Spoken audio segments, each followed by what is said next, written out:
Hi! నమస్తే. Welcome to my channel Vasumathi's vlogs. ఈ video కూడా చాలా రోజుల క్రిందటిది. మేము ట్రిప్ పోక ముందుదనమాట. నేను అన్నీ ఇట్లా వీడియోలు షూట్ చేసి పెట్టుకుంటాను. వాయిస్ ఆ రోజుటికి ఆ రోజు ఇచ్చి ఎడిటింగ్ చేసుకుంటాను. సో, ఎందుకంటే ముందే అన్ని వాయిస్ రికార్డ్ చేసి పెడితే ఏ వీడియోలో ఏం మాట్లాడినానో నాకు తెలీదు. అందుకని ఈ మధ్య గ్రైండర్ తీయట్లేదండి నేను. ఎక్కువ మిక్సీలో వేసుకుంటున్న చెయ్యి నొప్పి వల్ల. అదేంటో తెలీదు కానీ రిస్ట్ కాడ నొప్పితో పాటి బాగా మంట చెమ్మ చెమ్మ చెమ్మ మంట తీస్తుంది. రీజన్ తెలియట్లేదు. డాక్టర్ అయితే 15 రోజుల తర్వాత చెప్పమన్నాడు. ఎందుకు మంట తీస్తుందో తెలీదు. ఒక నరమంతా పొడవుగా లోపల మంట తీస్తా ఉంది. ఇంగా ఎక్కువ గ్రైండర్ తీయట్లేదు నాకు. ఎందుకంటే ఎడమ చేత్తో గ్రైండర్ గిన్నె పట్టుకొని కడగాలి గదా! యాక్చువల్‌గా హ్మ్. నాకిప్పుడు పని మనిషి దొరికింది గదా!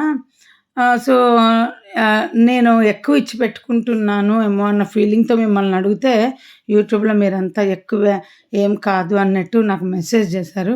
కానీ ఇక్కడున్న తెలుగు వాళ్ళు చెప్పారు, "ఏంటి అంత ఎక్కువ ఇస్తున్నావు? మేము తక్కువలో చేయించుకుంటున్నాం చెప్పు" అన్నారు. బట్ నేనొకటే చెప్పా, "నీకు తక్కువ దొరికారంటే అది నీ అదృష్టము. నాకు దొరకలేదు అంటే అది నా అదృష్టము" అనన్నా. ఎక్స్‌ప్లెయిన్ చేశా మీరందరూ చెప్పినది. ఇక్కడ ఒక్కొక్క పనికి ఎంత తీసుకుంటున్నారని నాకు మెసేజ్ చేసిండ్రి. ఒకటే అండి, ఎప్పుడు గూడా పని 2000 ఇస్తే 2000కే జేస్తారు.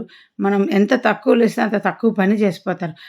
మనకు ఎంత బాగా చేస్తారని అనుకుంటారు కానీ, కొందరికి ఇప్పుడు వంట అందరూ చేస్తారా చెప్పండి? ఎవరిష్టం.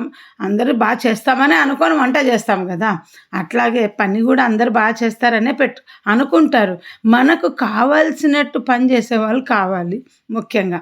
అది గుర్తుపెట్టుకోండి. ఎప్పుడైనా పని వాళ్ళకు పని అందరూ చేసిపోతారు. మనకు కావాల్సినట్టు పని చేస్తుందా లేదా అది ముఖ్యం. నాకైతే నాకు కావాల్సినట్టు పని చేస్తుందండి. నిలబడి చేయించుకుంటున్నా, చేయటంలా. నిలబడి చేయించుకుంటున్నా. పూర్వం అదే పెద్దవాళ్ళు పక్కనే నిలబడి పనోళ్ళకి ఇక్కడ చెయ్యి, ఇక్కడ చెయ్యి అని చెప్తా ఉంటే అప్పుడు దీని బదులు మేము చేసుకోలేమా అని ఒక ఫీలింగ్ వచ్చేది. మా అత్తగారు ముఖ్యంగా వెనకాల ఉండి పని చేపిస్తారనమాట పని మనుషులతో. ఎందుకనేది ఇప్పుడు ఈ ఏజ్‌కొచ్చాక నాకర్థమైంది. ఎందుకంటే ఇప్పుడు వీళ్ళసలు పనే సరిగ్గా చెయ్యరు. ఇక్కడోళ్ళైతే అసలు టూ మచ్. ఎట్లా అంటే "నువ్వేం తీయొద్దు. అన్నీ మేము చేసుకుంటాం తీసి" అంటారు. ఇంగ ఏముంటదండి డస్టు. ఇక్కడ కార్పెట్ తీపిచ్చరు, చైర్లు జరపరు, అన్ని టీపాయిలు జరపరు. అవన్నీ అట్లే ఉంటాయంట. వీళ్ళు ఊడ్చుకుంటారంట. ఆలోచించండి. అప్పుడు ఏం నీట్‌గుంటది? అవన్నీ తీయకుండా చేస్తే అందుకే తక్కువలో చేస్తారనమాట. నాకు ఫస్ట్‌లో పని మనుషులు గొడవ పెట్టుకునేవాళ్ళు. "ఇవన్నీ తీసి చేయాలంటావు" అని. ఇక్కడ ఎవరు అట్లా తీపిచ్చుకోరు అనేసి. హాల్‌లో కార్పెట్ ఉంటది.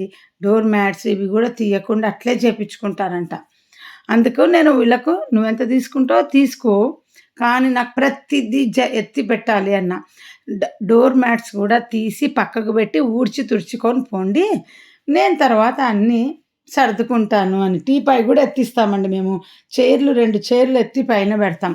ఇంకా వీళ్ళు కొత్త గనక ప్రాక్టీస్ లేదు గనక చైర్లు మేమే ఎత్తుతున్నాం గానీ, లేకుంటే అది గూడా వాళ్ళతోనే ఎత్తిచ్చేవాళ్ళము.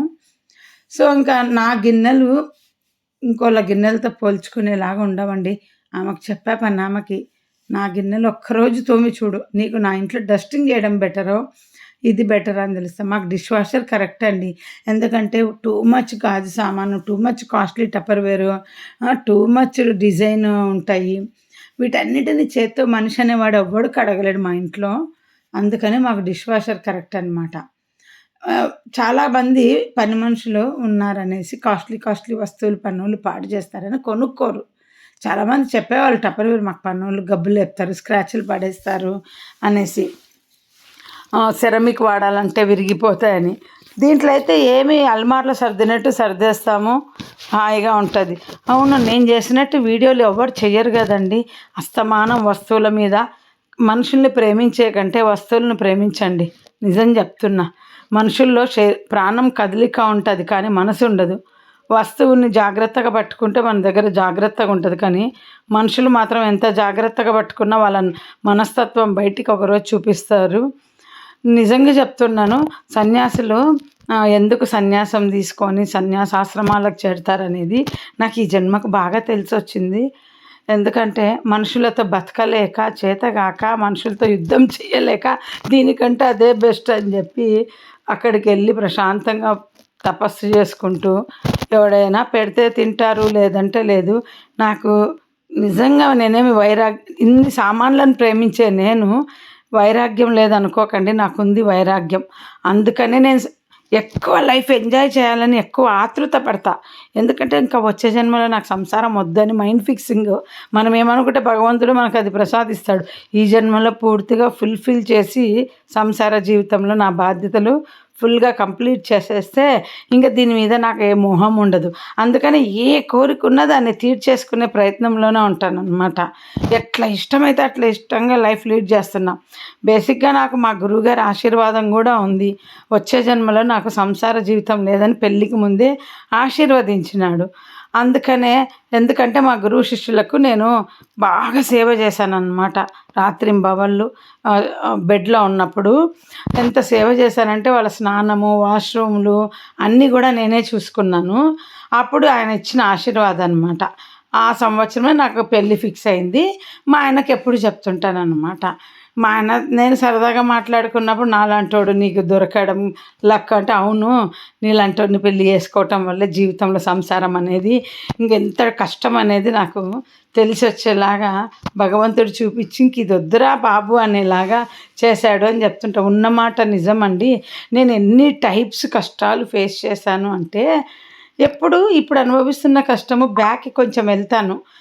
అప్పుడు ఎట్లా ఉందని దాంట్లో కష్టము, అది కూడా కష్టమే కదా, ఇంకొంచెం బ్యాక్ వెళ్తా అంటే ఊహించుకుంటుటా ఆ బ్యాక్లో కూడా కష్టమే, ఇంకొంచెం బ్యాక్ ఎంత బ్యాక్ వెళ్ళినా కష్టమే కనిపిస్తుంది. కానీ నాకు సుఖము ఎక్కువ కనపడలా. సుఖపడ్డం అంటే అందరి దృష్టిలో ఏమో కానీ నా దృష్టిలో మాత్రము తిని తిరగడం కాదు.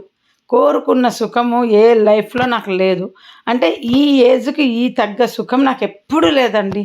చదువుకునే టైంలో ఫ్రెండ్స్ బాగా లేరు. అప్పుడు చదువు సరిగా లేదనేసి అందరూ నన్ను హ్యాపీగా ఉంచలేదు. సరే పెళ్ళి టైం వచ్చేసరికి పెళ్ళి కాలేదని చుట్టుపక్కల వాళ్ళంతా నన్ను తక్కువగా చూసేవాళ్ళు. ఏదో నాకు అంగవైకల్యం ఉన్నట్టు. అప్పుడు నేను హ్యాపీగా లేను. చిన్నప్పుడు నన్ను మా అమ్మ నాన్న ఎక్కువ ఇష్టపడుతున్నారని నన్ను తక్కువగా చూసేవాళ్ళు. అప్పుడు హ్యాపీగా లేను.